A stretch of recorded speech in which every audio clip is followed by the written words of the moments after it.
მოგესალმებით. ცენტრალურ საარჩევნო კომისიამ დაასრულა უგახმების დათვლა სრულად. არჩევნების შედეგები უკვე ნათელი არის.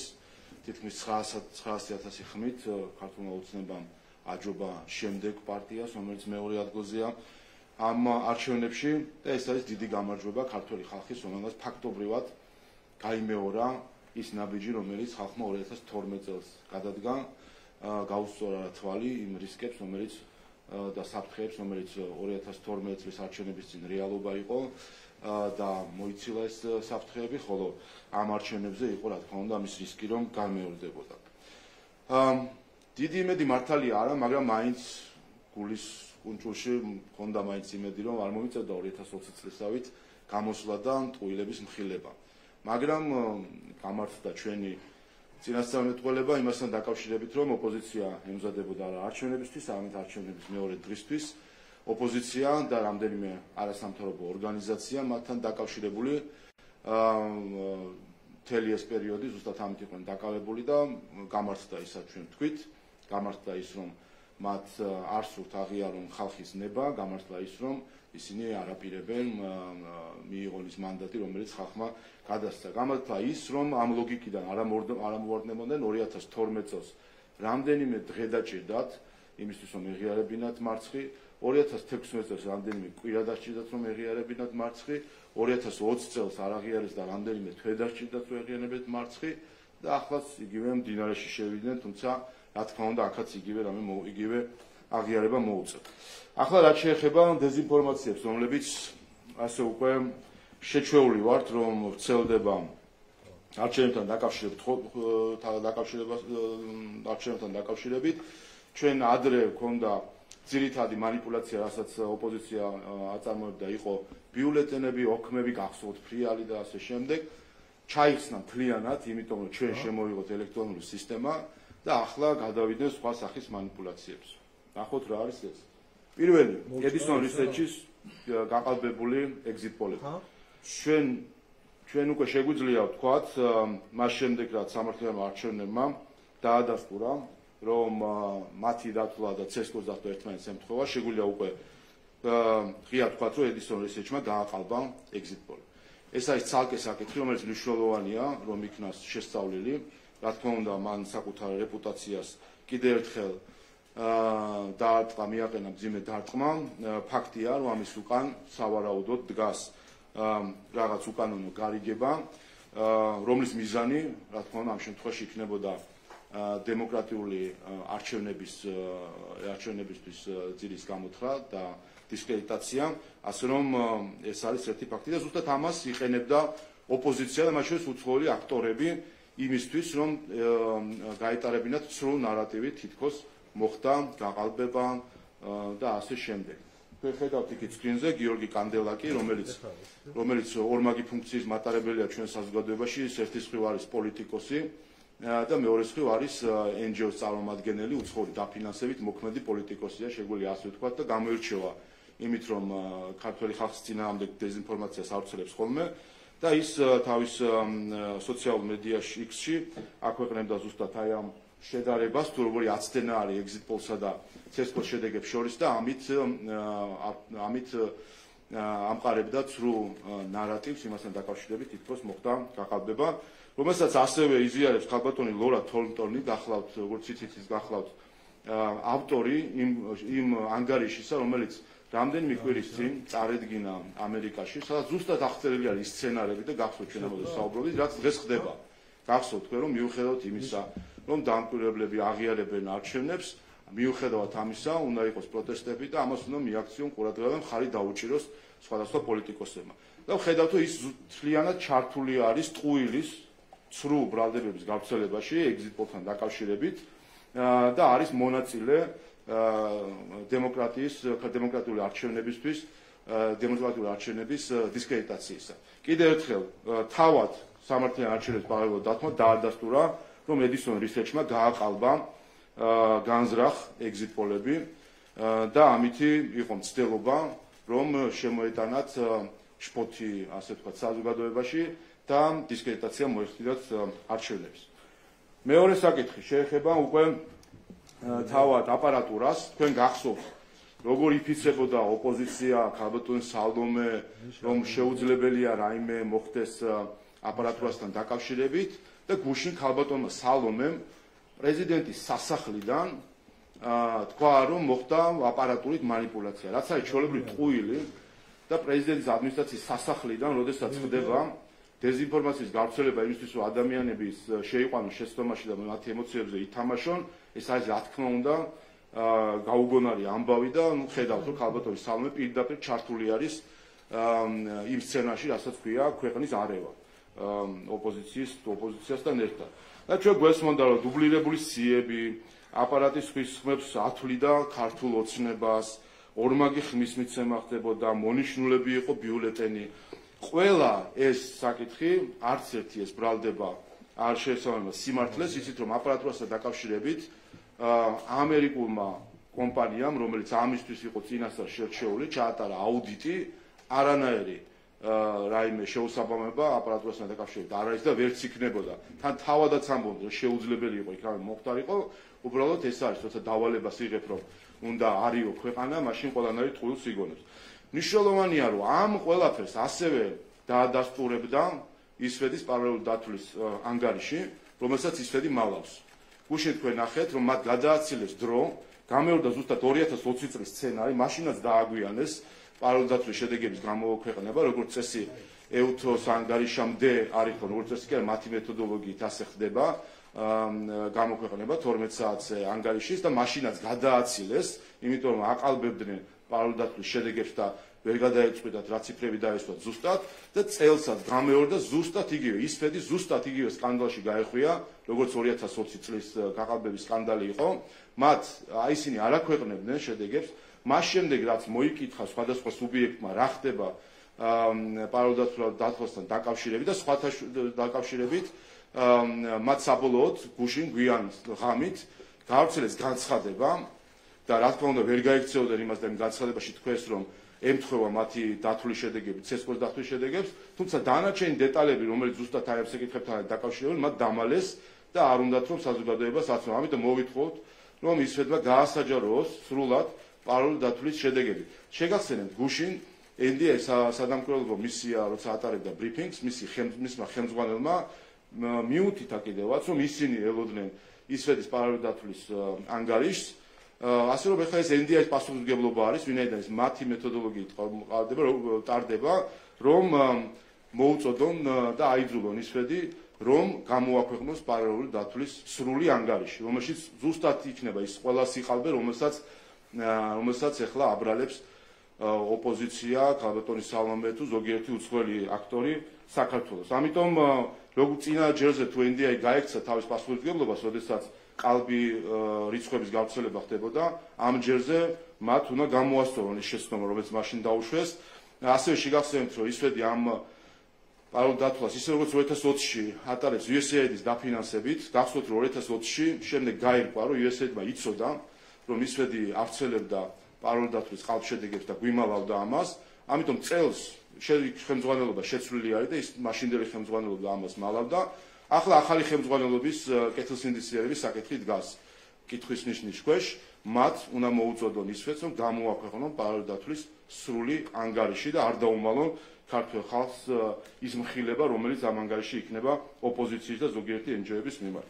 შემდეგი ასევე იყო ვრცელდებოდა ვიღაცამ თავი შეიწუხა და ქარდიც კი ააწყო, ასე ვთქვათ, დეზინფორმაციული ქარდი, ამ დონეზე არის, ასე ვთქვათ, ეს დეზინფორმაციული კამპანია აწეული, ამორჩეულთა რაოდენობასთან დაკავშირებით, ნუ ხა ადამიანებმა ელემენტარულად არიციან, რომ მოსახლეობას და მოქალაქეებს შორის სხვაობა არის, თან თავად საუბრობენ უცხოეთში ცხოვრებ მოქალაქეებზე და მოსახლეობაში რომ იგულისხმება ის ადამიანები, რომლებიც საქართველოში ცხოვრობენ და არიან აღწერილი აქ, ხოლო მოქალაქეებში იგულისხმება როგორც საქართველოში მცხოვრები, ისე ქვეყნის გარეთყოფი ადამიანები, ნუ ხა ეს მარტივი უცოდინრობა იქნებოდა წესით, თუმცა რა თქმა უნდა ამას ვერ დაუშვებთ, სადაც ხა ადამიანები ამ ქარდისთვის იწუხებენ თავს და რაღაც არითმეტიკას მიმართავენ, დიდი ალბათობით ძალიან კარგადაც იცოდნენ რა ხდება, უბრალოდ ავცელებდნენ სრულ ინფორმაციას, ამაზე იყო გუშინ განმარტებები და იუსტიციის სამინისტრო დამატებით განმარტებებსაც გააკეთებს თუ საჭირო იქნება. ანუ არის აბსოლუტურად ტყუილი მოსახლეობა ადგილზე სხვა რამე არის, მოქალაქე უფრო დიდი ციფრი არის და ეს დიდი ხანია ყველა მიცის, რომ ამორჩეულთა რაოდენობასა და მოსახლეობას შორის, ქვეყანაში მცხოვრებ მოსახლეობას შორის არის სხვაობა. შემდეგი გუშინ მთავარ არხზე ნიკამელია ძალიან გახარებულად ავრცელებდა სისულელეებს. აქ უკვე დარწმუნებულია, რომ უბრალოდ ის იმან არის ცოდნა არ ყოფნის ამ ადამიანს, რომ ისაუბროს, თუ ეხა ისე თულს რატო იტყოდა, რომელიც 5 წამში შეგიძლია ადამიანმა ამხილო. კერძოდ გუშინის ამბობდა, რომ გადასატანი ყუთებით მოხდა манипуляция, რომ საქართველოში 65,000 ხედავთ, 64,000 მოქალაქე იყო, როგორ შეიძლება რომ ცუდად ყოფილიყო და ეს მიაწერეს საკუთარი ამომრჩევლებიო, რატო უნდა მიაწერო, როცა ამომრჩეველი შეუძლია უბანზე მივიდეს და იქ მისცეს ხმა, მოგეთ ნორმალურად ვერც ხსნიდა და მათ შორის წალენჯიხაშიო 700 ადამიანი იყო და წარმოგიდგენიათ, რამდენი ადამიანი მიაწერეს ამ ყველაფერს. ხო, მარტივი სტატისტიკა, 2024 წელს 64,000 მოქალაქე იყო ნამდვილად, ეს რიცხვი კი სწორედ ხონდა, მაგრამ დანარჩენი ცოდნისთვის მას როგორ ჩანს არ იყო სათანადო არ ვიცი რა შეიძლება ქონოდა და 2021 წელს თუ შევხედავთ იყო 74,000 ადამიანი თლიანად საქართველოს, უფრო მეტი იყო 21 წელს და უფრო მეტი იყო 2020 წელს გადასატან ყუთებზე რეგისტრირებული მოქალაქეები. ნუ აი ესეთი აბსურდია და მაინც და მაინც თუ საქართველოს დიდ მასშტაბებს ვერ თვლის, ვერ წუდება ბატონი მელიას კალკულატორი, წალენჯიხაზე რო საუბრობდა, იმასთან დაკავშირებითაც გეტყვით, 696 იყო წელს რეგისტრირებული გადასატან ყუთზე, 21-ში 778, აი საოცრება უფრო მეტი ყოფილა ადგილობრივ არჩევნებზე და 692 2020 წელს. აი ესეთი მარტივი ტყუილებით ატყუებენ შემდეგ შიგნით თუ გარეთ ადამიანებს და რა თქმა უნდა მათი პოლიტიკური მომხრეები შემდეგ ძალიან ადვილად იტაცებენ ასეთ სახის დეზინფორმაციებს. შემდეგი, რაც შეეხება ძალადობასთან დაკავშირებულ ფაქტებს, რაც ასევე ტყუილი იყო, ყველა ვადევნებდი თვალყურს ზახდებოდა, იყო რამდენიმე იზოლირებული ინციდენტი. ამ შემთხვევაში იმისთვის რომ ჩვენი მონაცემები არ იყოს მარტო მომყავს სახალხო დამცველის მიერ საკუთარი დაკვირვებით, შეტყობინებით და მედიაზე დაკვირვებით გამოქვეყნებული ინციდენტების სია, ყველა ინციდენტი, ანუ სუბუქი იქნებოდა თუ არა, მისი ანგარიშის მიხედვით 10 ინციდენტი იყო სულ ზოგადი ხასიათის და 3 ინციდენტი იყო მედიასთან დაკავშირებული. სულ 13 იყო.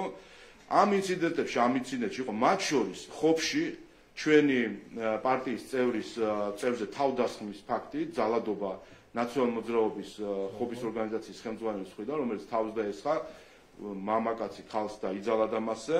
ასევე იყო ისანში შემთხვევა, სადაც ჩვენ მხარდამჭერებზე იყო ძალადობა, ასე რომ ეს ერთი ტყუილით კიდე რაც შეეხება ძალადობასთან დაკავშირებით დეზინფორმაციას. შემდეგი წინასაარჩევნო გარემოსთან დაკავშირებით ჩვენ ამაზე ვამბობდით და ვაფრთხილებდით ასევე წინასწარ, რომ ვერაფერი ვერ ექნება სათქმელი მათ არჩევნებთან დაკავშირებით, ის ტიპური სპეკულაცია, რაც ადრე ჰქონდათ ხოლმე ბიულეტენებთან, ოქროთთან, ეს ყველაფერი ჩავხსენით ამ აპარატურით და რომ ისინი დაიწყებდნენ სპეკულაციას წინასაარჩევნო გარემოსთან დაკავშირებით. ეუთო ოდირის შუალედურმა დასკვნამ, რომელიც ამდენიმე დღის წინ გამოქვეყნა, წინასაარჩევნო გარემოსთან დაკავშირებით ყველა ამ სპეკულაციას და ამ დეზინფორმაციას დაუსვა წერტილი, თქვა რა, რომ იყო 7 კონკურენტული წინასაარჩევნო გარემო და ერთადერთი რაზეც ის მიუთითებდა იყო პოლარიზაცია მედიაში. ასე რომ წინასაარჩევნო გარემოსთან დაკავშირებით ეუთო ოდირს არის მყარი კაფიო პოზიცია, ნებისმიერი ახლა მცდელობა რომ არჩევნებამდე მივიდნენ, ხო იგებ თან მოიგეს, იზეიმეს ყველაფერი და რომ ნახეს რომ წაგებული არიან, ახლა გაახსენდათ რომ მოდი ახლა ვისაუბროთ რა მოხდა აგვისტოში თუ სექტემბერში. და შეგახსენებთ რომ ზუსტად მეორე დღეს მას შემდეგ ეუთო ოდირის დასკვნა დაიდო შუალედური, რომელშიც საუბარი იყო რომ 7 გარემო არანაირი ინციდენტები ადმინისტრაციულ რესურსზე არაფერი რო არ იყო, ზუსტად მეორე დღეს დაიწყეს ყალბი კამპანია პირადობის მოწმობებთან დაკავშირებით, რომელზეც დღემდე ვერც ფაქტები წარმოადგენს, რაც თავი ვერც ახსნა წარმოადგენს, საერთოდ რა თემა იყო ეს და შეგახსენებთ რომ იგივე კამპანია, იგივე NGO-ებს, საერთაშორისო გამჭვირვალეებს და სხვებს ჰქონდათ 2018 წელსაც, ჰქონდათ 2021 წელსაც და ყველა ეს სიყალბე იყო მხილებული. ასე რომ არავის ურჩევ რომ წინასაარჩევნო გარემოსთან დაკავშირებით სპეკულაციით დაკავდეს, ამაზე არის მკაფიო პასუხი ეუთო ოდირის შუალედურ ანგარიშში. და ბოლოს თავარი რასაც ვერ ხვდება ოპოზიცია, NGO-ები და მათი უცხოელი მფარველები არის ის რომ საქართველო არის დემოკრატიული ქვეყანა სადაც ხალხი წყვეტს რამეს. არა ის თუ ვისგან ფინანსდები, არა ის თუ რომელი უცხოელი გეხუტება და გაქებს, არა ის თუ სოციალურ ქსელში რამდენი მოწონება გაქვს და ასე შემდეგ, არამედ ქართველი ხალხი, რომელიც მოდის არჩევნებში და ეს არის ზუსტად დემოკრატია. და ქართულმა ხალხმა ამ არჩევნებში თავის სიტყვა თქვა და როცა ამბობენ რომ ქართული ოცნების დაკავშირებით თავის თავზე რას ამბობენ, ხომ მთელი დღე ამბობდნენ რომ აი აქტივობა არის, საცობები არის გასასვლელშიო თბილისის, რომელიც აღმოჩნდა თბილისის შემოსასვლელში იყო გადაღებული 1 წლის წინ და ხო ამბობდნენ რომ მათი ამომრჩევლები იყვნენ ეს ყველაფერი. და რა იყო ფაქტი? ფაქტი არის რომ თუ შევადარებთ 2021 წლის არჩევნებს 62,703 ადამიანის ხარდაჭერა დაკარგეს მათ.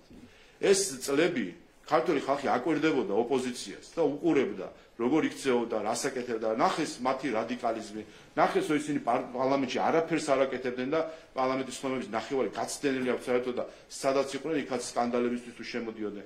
ნახეს რომ მათ ქართულ ხალხს კი მათ ინტერესს კი არ ატარებდნენ, დადიან უცხოეთში და იქიდან იმათ ასე ვთქვათ, იმათ სასიამოვნოდ გეგმავენ თავის დღის წესრიგს. და რაც თავია ნახეს წინასაარჩევნო კამპანია რომ მათ საერთოდ არ ჩაუტარებიათ.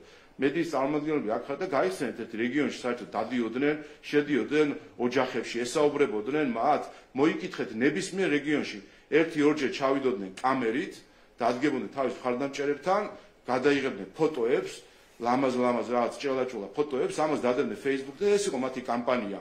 კამპანია მათი იყო ტელევიზიით და თავარი კამპანია ეს იყო უცხოეთიდან განცხადებები. ყოველ დღე თქვენ ნახეთ სტატისტიკა, საშუალოდ 5 სხვადასხვა უცხოელი აქტორი აკეთებდა განცხადებას საქართველოს არჩევნებთან დაკავშირებით და ამით ქმნიდა საინფორმაციო საფუძველს რაღაცების განხილვის. არანაირი კამპანია არ უწარმოებდა. როგორ უნდა მიიღოთ ხმები? შეხედეთ ამ არჩევნების მონაცემებს, ყველა რეგიონში, უწყლები ყველა და თბილისში მათ შორის. დიდი სამით რომ ამბობენ თბილისთან დაკავშირებით. თბილისი ქართულმა ოცნებამ მოიგო, ვართ გვაქვს პირველი ადგილი როგორც პარტიას თბილისში და თბილისში ყველა უბანში, თითქმის ყველა უბანში გავიუმჯობესეთ მათ შორის შედეგები და მთლიანად თბილისის შედეგები გავაუმჯობესეთ 2020 წლის არჩევნებთან შედარებით. აი ეს არის თბილისის პასუხი ოპოზიციისთვის, ეს არის ქუთაისის პასუხი, ეს არის წანენჯიხის პასუხი მათ შორის, სადაც ასევე გაუმჯობესდა შედეგები, ზუგდიდის პასუხი, სადაც დამანგრეულად წააგო ოპოზიცია, ბათუმის პასუხი, კახეთის პასუხი, კახეთიდან უკიდე ხმას ელოდებიან, მას შემდეგ რა შეურაცხყოფაც მიაყენეს მას. ყველგან შეხედეთ როგორი გაზრდილი არის ქართული ოცნების მხარდაჭერა. იმიტომ რომ ნახეს, რომ მათ ინტერესში არ მოქმედებს და დაკარგეს კიდევაც ხმები. თუ ქართულ ოცნებას აბრალებენ რომ ხმა მიიწერო და ესენი სად გაქრა ეს ხალხი? ეს 62,000 სად გაქრა? ამოშალა ვინმე მათი ბიულეტენები ვინმე გადაყარა, ისვეთმა ხო თქვა რომ ყველაფერი სწორედ არის დათვლილი. სად გაქრა ეს ხალხი?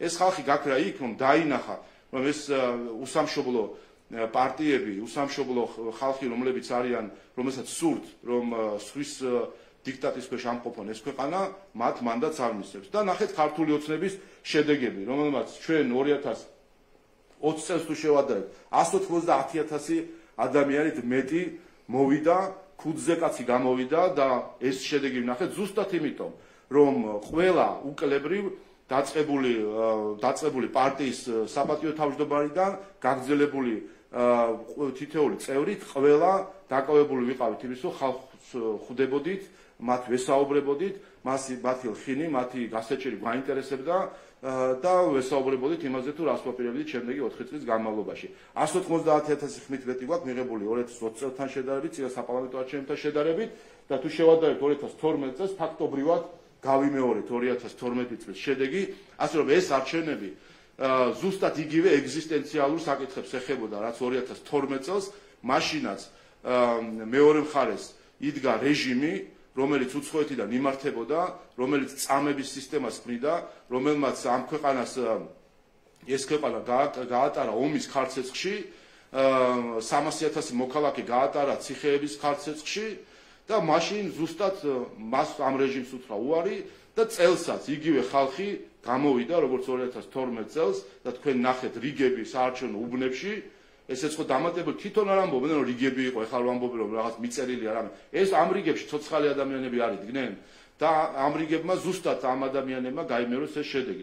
და რაც თავარია, ხედავთ ეხლა მათ განწირულ კამპანიას, ძირითადად მათ შორის როდესაც დაკავებული არიან ზიზღის კამპანიით და ამას რა თქმა უნდა ჩვენ ცალკე ვამონიტორინგებთ და ვაკვირდებით, სადაც ოპოზიციის და არასამთავრობო ორგანიზაციების, მათ შორის უცხოური ორგანიზაციების თანამშრომლები დაკავებული არიან ზიზღის კამპანიით ამორჩევლების წინააღმდეგ, იმის გამო, რომ მათი ფრონტსკული არჩევანი არ გააკეთა ქართველმა ხალხმა. და ის რაც მათ გონიათ საქართველოს რომ ვერ გამოვიყვარეთ Facebook-ის ბაბლიდან ეს ხალხი და მართლა რომ ეს გონიათ საქართველოს, აი ამ საქართველოს რა იყო საქართველოს დაანახა ყველამ ძალიან კარგად და ეხა ამ წარე რეალობას საკუთარი ასე ვთქვათ საკუთარი მარცხისა ვერ ეგუებიან. კიდევ ერთხელ მე მოუწოდებ ყველას რომ დეзинფორმაციულ კამპანიას შეეშვან, თორე 2020 წელსაც და 21 წელსაც კი ნახეს საბოლოო ჯამში რომ ყველაფერში დამარცხდა, ყველაფერში ტყუილი იყო და ზუსტად ასე ვამხელთ ყველა მათ ტყუილს ამ არჩევნებთან დაკავშირებით. შედგა საქართველოში დემოკრატიული არჩევნები, თავისუფალი არჩევნები, სადაც ქართულმა ხალხმა თავისი ვერდიქტი გამოიტარა და ყველა ამ ვერდიქტს შეეგუოს.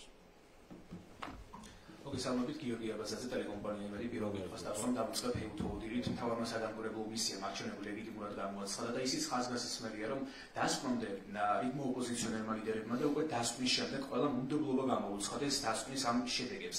რა არის ამის მიზეზი, რატომ შეცვალა რიტორიკა ოპოზიციამ? საჯამში ეს არის, რომ მათ რაზე ჩვენ საუბრობდით, ისინი თავარი მიზანი რაც მათ ჰქონდათ, რომ ხელისუფლება გადაებარებინათ მათი უცხოელი დამკვეთებისთვის, ეს მიზანი ვერ შეასრულეს და ხედავთ ახლა კოორდინირებულ კამპანიას იმისთვის, რომ თავს დაესხან ქართულ ამორჩევლებს და წაართვან მათი არჩევანი. ასე რომ მათ შორის სასაცილო იყო ახლა 26-ში თავად საღამოს ნახეთ რა მათი გუნება განწყობის ცვლილება და კიდევ ერთხელ შეგახსენებთ ედისონ რისერჩმა გააყალბა exit poll. ეს ცალკე თემაა, რომელიც გამოსაკვლევი არის ჟურნალისტების მხრიდან თუ სხვების მხრიდან, თუ რა იდგა ამის უკან, იდგა ამის უკან კორუფციული გარიგება, რის გამოც გააყალბეს ეს exit poll თუ რა იყო. და მნიშვნელოვანი არის, რომ ამ ეს შესწავლილი იქნას. და საღამოს ნახეთ ჩვენ, რომ ხომ იძახეს რომ გაყალბდაო. დადგნენ ბრიფინგზე და ვერაფერი ვერ თქვეს, თენგო აგიხსნითო და თენგოც გამოვიდა და ვერაფერი ვერ თქვა, ესეც გახსოვთ ეს კადრი 4 ნომრის პარტიიდან, როდესაც გამოვიდნენ, ანუ საუბრობენ რომ გაყალბდა რაღაც აპარატურა და რა გაყალბდებოდნენ, ვერ საუბრობდა ამას, ბოლოს გადააბარა ბატონ თენგოს და თენგომაც ვერაფერი ვერ გითხრა, ასე რომ ეს ცალკე ამ არჩევნების და ოპოზიციის სახედ დარჩება, რომ თენგო გაგესაუბრებათ ამ დონეზე არის დასული ოპოზიცია. და ნახეთ, ხო გაყალბებული იყო. სცენა აწყობილი ჰქონდა. რატო არ ავიდნენ იმ სცენას? რომ ხალხო გაყალბდა არჩევნებია. რატო დაშალეს ის სცენა და წავიდნენ? 2-ის ნახევარზე ეთერები რატო შეწყვიტეს და წავიდნენ დაიძინეს? ხო ელოდებოდნენ ამერიკის ხმა და სხვა შემოვალ, სხვადასხვა უცხოეთიდან ჯერ დათვლილი არ იყო. რატო არ დაელოდნენ იმ შედეგებს? 2-ის ნახევარზე ეთერები შეწყვიტეს, წავიდნენ დაიძინეს. ასე დაიძინეს, ასე იქცევა ის ჯგუფი, რომელიც მართლა ფიქრობს, რომ გაყალბდა რამე, აქ რამე გაყალბებული იყო. ან ქართველ ამორჩევლებს რა შეაჩერებდა, ან თუნდაც მაგ ოპოზიციას რა შეაჩერებდა პროტესტისგან, ხო? მაგრამ წავიდნენ 2-ის ნახევარზე და დაიძინეს ტკბილად და მშვიდად, იმიტომ რომ იციან, რომ ქართველი ხალხისგან მიიღეს პასუხი საკუთარი უსამშობლოების გამო. სინამდვილეში ეს განაჩენი არის. როდესაც არის 53%-იანი სხვაობა პირველ ადგილოსთან ქართულ ოცნებასა და შემდეგ ადგილოსთან შორის, ეს არის განაჩენი ქართულ ხალხმა ამ ოპოზიციას ყველაფრისთვის. იმისთვის რომ ისინი აპირებენ დაეწესებინათ სანქციები, იმისთვის რომ ისინი ყიდიან საქართველოს ინტერესებს სხვებზე, იმისთვის რომ ისინი აპირებდნენ ამ ქვეყნის ომში ჩათრევას, იმიტომ რომ ისინი იტყუებიან მარცხნივ და მარჯვნივ, იმისთვის რაც მათ პარლამენტში გააკეთეს, გასცა პასუხი და მიუჩინა სამარცხინო ადგილი დემოკრატიულ სივრცეში. ასევე გითხავთ ოპოზიციაზე და კენჭისყრის დღეზე, თქვენ იცით რომ ისნის საარჩევნო უბანი იყო ერთ-ერთი ყველაზე ცხელი კერა და მომთან ფიზიკურ ანგარიშწორებაზე ოპოზიციას არ აქვს პასუხი. არსებული ინფორმაციით ახმეტიდან ჩამოყვანილი ნაცმოძრაობის ეგრეთ წოდებული ზონდერები იყვნენ მობილიზებული, თქვენ რა ინფორმაცია გაქვთ? ასე იყო, ჩვენ თავდასხმელები ჩვენს მხარდამჭერებს დაესწრნენ თავს, ნახეთ ჩვენ კადრები მათ შორის. მთლიანად დღის განმავლობაში ჩვენ ხედავდით, რომ რა სცენა იდგმებოდა, ხო? ერთი მედიის წარმომადგენლების მხრიდან, რომლებიც გაუგონა რაღაცებს ჩადიოდნენ, ხა უბანში დადიოდნენ, ინტერვიუებს იღებდნენ, ავიწროებდნენ, მოქალაქეების არაძილდენ საშუალებას ნორმალურად ხმა მიეცათ. ხედავდით ასევე ორგანიზებულ ჯგუფებს, ნაციონალურ მოძრაობის და სხვა პარტიის წარმომადგენლებს, რომლებიც ზუსტად ინციდენტების პროვოცირებისთვის იყვნენ იქ მისულები. და მიუხედავად ამისა, და მინდა მადლობა გადაუხადო ყველა ჩვენს მხარდამჭერს, რომელმაც აი ამ პროვოკაციებს გაუძლო, მიუხედავად ამისა, როგორც თქვი, სულ რამდენიმე ინციდენტი დაფიქსირდა და ყველა ინციდენტზე არის პასუხი. სხვა შორის ერთი რამეც უნდა ითქვას. ბრალდებებთან დაკავშირებით, მრავალჯერად ხმასთან მიცემასთან დაკავშირებით, გუშინ ნახეთ ოდირის და ხელმძღვანელის კითხეს კიდევაც და მან დაასახელა ერთი ფაქტი, ანუ ანგარიში თითქოს ისე იყო წარმოდგენილი, მანამდე საუბრისას იყო რაღაცა რამდენიმე ფაქტი, თქვა ერთი ფაქტი, მარნეული შემთხვევა, ის ადამიანი დაკავებული არის და მიდის საქმის გამოძიება. და სხვა შორის მეორე ფაქტი იყო, რომელზეც სხვათა შორის ერთ-ერთ არასამთავრობო ორგანიზაციასაც აქვს საჩივარი დაწერილი და იქ ეხება ლელოს წარმომადგენელს. არ ვიცით იქ რამდენად შეესაბამება სიმართლეს თუ არა, ლელოს წარმომადგენელი იყო, რომელიც ცდილობდა ჩაყრას ბიულეტენებს. ასე რომ ინციდენტი სადაც იყო, თუ კი რაიმე იყო, ყველა ამ ინციდენტზე პასუხი არის გაცემული, საჩივრები არის შეტანილი გასაგები რაღაც საკითხებთან დაკავშირებით შეიძლება და ყველა ეს საჩივარი იქნება განხილული, მაგრამ ყველა აი ამ ტყუილს რა თქმა უნდა გაეცემა პასუხი. ბატონო შალვა, მე ვკითხავთ პრეზიდენტთან დაკავშირებით, რომელიც ნახეთ გუშინ ოპოზიციის სათავეში მას დაანონსა საერთო აქცია. რა შეიძლება იყოს მიზანი და რას ნიშნავს, როცა ქვეყნის მოქმედი პრეზიდენტი ოპოზიციის რიგებში? ყველაფერი მიდის ზუსტად იმ სცენარით, რომელიც წინასწარ თქვით, რომ გაწერილი აქვს ოპოზიციას. ამას ვამბობდით, რომ ტექნიკურ მთავრობაზე რატომ ქონდათ საუბარი, ესაა ჩვეულებრივი 90-იანი წლებიდან რო გვახსოვს ჩვენ ან სხვა ისეთი ქვეყნებიდან, როდესაც ცდილობენ ძალით ჩაიგდონ ხელში ძალაუფლება და რაღაც ტექნიკური მთავრობები მოიყვანონ. ამიტომ გამზადებული ჰქონდათ ეს თვლიანად ეს სცენა, რომ ასე ვთქვათ, არალეგიტიმურად გამოცხადება, ტექნიკური მთავრობის ჩამოყალიბება, ყველაფერი ამასთან დაკავშირებით გამზადებული გადატრიალების სცენა არის, რომელსაც ისინი მიყვებიან. და ეს არის რა თქმა უნდა კონსტიტუციური წყობილების წინააღმდეგ წასვლა და დემოკრატიული არჩევნების წინააღმდეგ წასვლა. ასეთ ქმედებებს რა თქმა უნდა ქართული ხალხი არ დაუშვებს. მოგესალმებით შორენ აროშიძე ტელეკომპანია პოზიტივი. უნდა გკითხოთ ასევე ოპოზიციასთან დაკავშირებით, ისინი საუბრობენ მანდატების ჩახსნაზე და ამბობენ იმას, რომ მე-11 მოწვევის პარლამენტს არ იქნება ლეგიტიმაცია, ზოგადად როგორ გადანაწილდება მანდატები და პროცედურულად რომ აგვიხსნათ და მათი ეს რიტორიკა რას ნიშნავს ახლა, რას ეუბნებიან ქართველ ამომრჩეველს? ეუბნებიან რომ მათ ქართველი ამომრჩეველი სულელი გონიათ, ეს უპირველეს ყოვლისა და ეს უნდა ითქვას 2020 წელსაც, ანუ ეს ყველაფერი უკვე ნათქვამი აქვს 2020-ში. და ნამჯერი და პასუხიც არის გაცემული. და მე მგონი ეს დეზინფორმაცია რა ვიცი, ბატონო, ამასაც შეიძლება ავსახოთ უკვე ისეთ ტყუილებს ამბობენ, რომ თითქოს რაღაც სიას ჩახსნიან და პარლამენტი ვერ იქნება ლეგიტიმური. ძალიან კარგად იქნება ლეგიტიმური, პარლამენტი იკრიბება და 76 ხმით ცნობს 150 დეპუტატის უფლებამოსილებას, ქართულ ოცნებას ამ მონაცემით 99 მანდატი ერგება, ასევე როგორც 2020 წელს, ასე შეიკრიბება საქართველოს პარლამენტი, ცნობს პარლამენტის უფლებამოსილებას, გააგრძელებს მუშაობას როგორც საჭიროა და ოპოზიციას, როგორც მაშინ პუფებივით შემოვიდნენ პარლამენტში, ზუსტად ესე პუფებივით დაალაგდებიან და ადრე თუ გვიან შემოვლენ პარლამენტში. ასე რომ ეს კინო ხო ნანახია ქართულ ხალხს. ერთადერთი, რაც მათმა ქმედებებმა ახლა შეიძლება მოიტანოს, არის კვლავ მღელვარება, კვლავ ძალადობა მათი მხრიდან, რაც მაშინაც ვნახეთ, ბევრჯერ გამეროთ ვნახეთ, მაგრამ მე დარწმუნებული ვარ, ქართველი ხალხი ამ მატყუარებს, ცილისწამებლებს და სხვათა ინტერესების მოქმედ ხალხს, რომლებიც 2020-ის უფების სცენარს იმეორებს და ბოლოს შემოლაგდებიან ჩვენებად და იმ ხელფასებსაც აიღებენ პარლამენტში და ნახავთ თუ არ აიღებენ და შემოლაგდებიან კიდევაც და ერთადერთი რაც დარჩება აი ეს პანიკა თუ ისტერია, რასაც ეხლა სთესენ და ის ძალადობა, რომელსაც ისინი აპირებენ როგორც ყოველთვის. შეიძლება ევთოდილის დასკვნას დაუბრუნდები ამ შემთხვევაში ის იკითხეს, რომ ოპოზიცია უნდობლობას უცხადებს უკვე ამ დასკვნას და ზოგადად დასკვნის შინაარსს როგორ აფასებთ 2024 წლის არჩევნებთან დაკავშირებით, რაც გამოქვეყნდა. თავარი ევთოდილის დასკვნა არის ის, რომ არჩევნები შედგა, საქართველოს ყავს არჩეული ხელისუფლება და ეს ხელისუფლება მიხედავს ამ ქვეყნის მართვას. ეს არის რაც წერია და რაც ითქვა კიდევაც გუშინ არჩევნები შემდგარი არის და ეს არის მთავარი. რაც შეეხება სხვა საკითხებს ტექნიკურ ხარვეზებთან თუ სხვა შენიშვნებთან დაკავშირებით, რა თქმა უნდა, ყოველ არჩევნებს გარკვეული ხარვეზი შეიძლება ახდეს, ამიტომაც არის რომ მაგალითად წინა არჩევნებისგან განსხვავებით შემოიღეთ ელექტრონული თვლელები და მორჩა, ხო ნახეთ რომ დასრულდა ის სვეტვაც კი ვერაფერი თქვა, ბევრი იფიქრეს, გუშინ გვიან ღამემდე ვერაფერი ვერ თქვა და ხო დასრულდა, გახსოვთ ადრე ბიულეტენების ფრიალი, ოქმები, გადასწორებული ოქმი, ასეთი ოქმი, ისეთი ოქმი. ხო ხედავთ რომ ქართულმა ოცნებამ ერთი ხელის მოსმით ეს სპეკულაციები მთლიანად დაასრულა. ახლა შევხედავთ რა სპეკულაციები ქონდათ ამ ჯერზე და ამ სპეკულაციებისთვისაც სათანადო ზომებს მივიღებთ, იმიტომ რომ შემდეგ ჯერზე აღარ იყოს ეს სპეკულაციები დაკავშირებული არჩევნებთან. ერთიც და გავა. გამარჯობა, ტელეკომპანია მაესტრო ნინიკოიშვილი. თქვენ ვცლად ისაუბრეთ საკუთარ ანგარიში ელექტრონულ აპარატებთან დაკავშირებით გავრცელებულ ყალბ ინფორმაციაზე.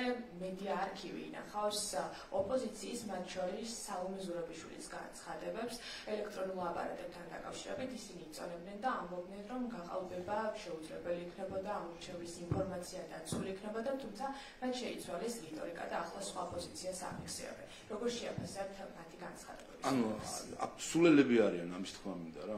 იმიტომ რომ ერთია რომ საკუთარ აზრს რომ მე დამოკიდებულებას რომ სხვანაირად წარმოაჩენეს, ერთი პრობლემა არის და ხა თანმიმდევრული არ არის ოპოზიცია და რაც იმ მომენტში აწყობს, იმას ლაპარაკობს, ეგ ისე არის.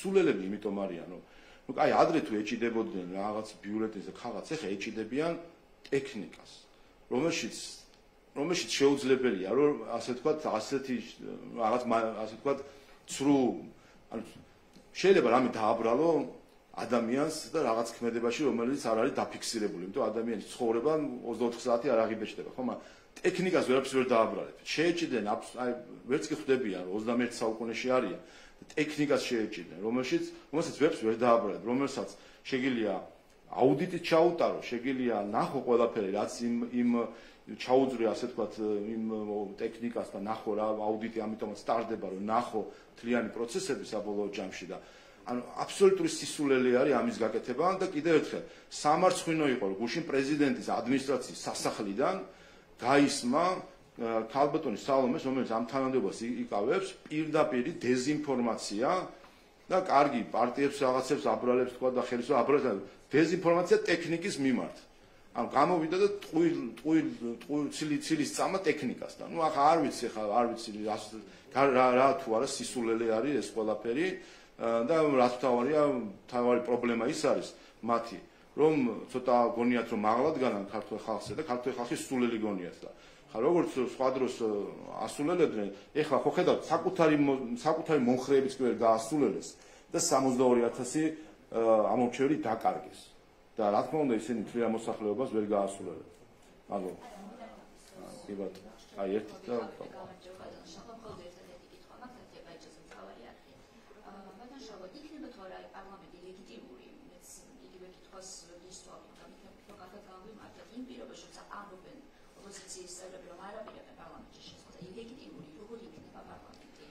პოლიციის წლის პარლამენტმა იმუშავა იმ პირობებში, რომ მისი სხდომების ნახევარზე არ იყო საერთოდ ოპოზიცია წარმოდგენილი. ბოიკოტში იყო, თავიდან ასე ვთქვათ, საბოტაჟი იყო, შემდეგ ბოიკოტში იყო და საქართველოს პარლამენტმა იმდენად კარგად იმუშავა, რომ ჩვენ დღეს ვართ ნომერ პირველი ქვეყანა ეკონომიკური ზრდით მთლიანად ევროპაში და ყველა მიმართულებით იქნება ეს ინსტიტუციური ეკონომიკური განვითარება, ვართ ლიდერი. აი ესე კარგად იმუშავა 2020 წლის პარლამენტმა. ასე რომ პირიქით თუ არ შემოვლენ უფრო კარგი, უფრო მშვიდი და საქმიანი გარემო იქნება საქართველოს პარლამენტში და კონცენტრირებული იქნებით საქმეზე. ვინაიდან და ყოველ ჯერზე, როდესაც ოპოზიცია იყო ხოლმე პარლამენტში, როცა აქტიურობდა, ყოველ ჯერზე ეს იყო უბრალოდ ისტერია და გახსოვთ, გაიხსენეთ ნებისმიერი მათი აქტივობა 2020 წლის მოწვევის პარლამენტში. გაიხსენეთ კადრები, მათ რას აკეთებდნენ და რაც გაგახსენდებათ არის ჩხუბი დავიდარება, ისტერია. სხვა არაფერს არ აკეთებენ ისინი პარლამენტში.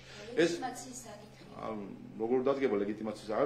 ასე ვთქვათ, ორი საკითხი ვთქვათ. ერთი პოლიტიკური მხარე, რომ უმრავლესობა შემდგარია საქართველოს მოქალაქეებმა ჩამოაყალიბეს საპარლამენტო უმრავლესობა, რომელიც იზრუნებს არამხოლოდ მის ამომრჩევლებს, არამედ მთლიანად ჩვენ საზოგადოებაზე და მოემსახურებს ჩვენს ქვეყნის ინტერესებს. პოლიტიკურად აქ რა თქმა უნდა პრობლემა არ არის, რაც შეეხება სამართლებრივად არც აქ არის პრობლემა, ვინაიდან გახსოვთ, ყველაფერს თავიდანვე 2020 წელი მაინც გაიხსენეთ, იქაცო იგივე გააკეთეს. ხო არ შემოვიდა, რამე პრობლემა იყო სამართლებრივი მხრივ, აბსოლუტურად კაფიო არის საკითხი, რომ უმცირესობა ვერ ჩაშლის პარლამენტს. ეს არის მთავარი პრინციპი დემოკრატიის, რომ უმცირესობას ვერ დაბლოკავს უმრავლესობის პარლამენტის მუშაობას. ასე რომ როგორც პრინციპით, ისე სამართლის მხრიდან, ისე 2020 წლის არქივში ჩავხედოთ ბოლო-ბოლო და ვნახავთ, როგორ შეიძლება იმუშავა პარლამენტი. და ბარემ რახან მთავარი წარმომადგენელი ხარ, იქნებ ის სიყალბე უარყოთ, რაც გუშინ თქვენი ეთერში ნიკა მელიამ განაცხადა, არის სხვა ვინ იყო, მაგრამ იქ ძალიან მოწონებით თავს უქნებდა მათ შორის თქვენი წამყვანები, გადასატან 5-თან დაკავშირებით თითქოს რაღაცა რაოდენობა იყო და ნახეთ თქვენ სტატისტიკა, წინ არჩევნებში უფრო მეტი ადამიანი იყო გადასატან კუთებზე რეგისტრირებული, ვიდრე ამ არჩევნებში. ასე რომ ერთი რომ თქვენი ტელევიზია ავრცელებს ავრცელებინებს, აყენებინებს თავის საშუალებას, პრინციპში ახლა მათი ტელევიზია არის და ასე რომ პრინციპში თავის ტელევიზიაში ახაც უნდა იმას იზამენ, ესეც მართალია, მაგრამ რა ვიცი, ხა ალბათ მე მგონი სწორია რომ ნაცვლად იმისა, აი ესეთი ტყუილებით არ იმუშაოთ თქვენ ამომრჩევლებზე და მათ ემოციებზე. უთხრათ სიმართლე და მათ შორის თქვენივე ეთერით უარყოთ ის ტყუილი, რომელიც გუშინ გავრცელდა გადასატან კუთებთან დაკავშირებით. ბოლო კითხვას აქვს ბატონ შალო, თუ შეიძლება რომ შევაფასოთ სამთავრობო გეგმა, რომელზეც დღეს ისაუბრა პრემიერმა. თქვენ ნახეთ, რომ უპირველეს ყოვლისა არჩევნები რა არის? არჩევნები მოქალაქეები რასაკეთებენ? ერთი, რომ თავისი დამოკიდებულებით იწონებენ ან არ იწონებენ ხელისუფლების მიერ მანამდე გადადგმულ ნაბიჯებს და ქართველმა ამომრჩევლმა უპრეცედენტო აქტივობით 2012 აქტივობის გამეორებით უპრეცედენტო აქტივობით მოიწონა ყველა ნაბიჯი, რომელიც ჩვენმა ხელისუფლებამ 2020 წლის შემდეგ გადადგა. მოიწონა ის, რომ არ დავაწესეთ სანქციები, მოიწონა ის, რომ მივიღეთ გამჭვირვალობის კანონი, მოიწონა ის რეფორმები, რომელიც გავატარეთ და ის გადაწყვეტილები, რომელიც მივიღეთ და ის გადაწყვეტილები, რომელიც არ მივიღეთ და ამას გვაძალებდნენ ზოგიერთი უცხოელი აქტორი, ზოგიერთი NGO თუ ოპოზიცია. ქართველმა ამომრჩევლმა ამ არჩევნებზე 4 წლიანი ყველა ჩვენი გადაწყვეტილება შეაფასა, აწონა და მოიწონა.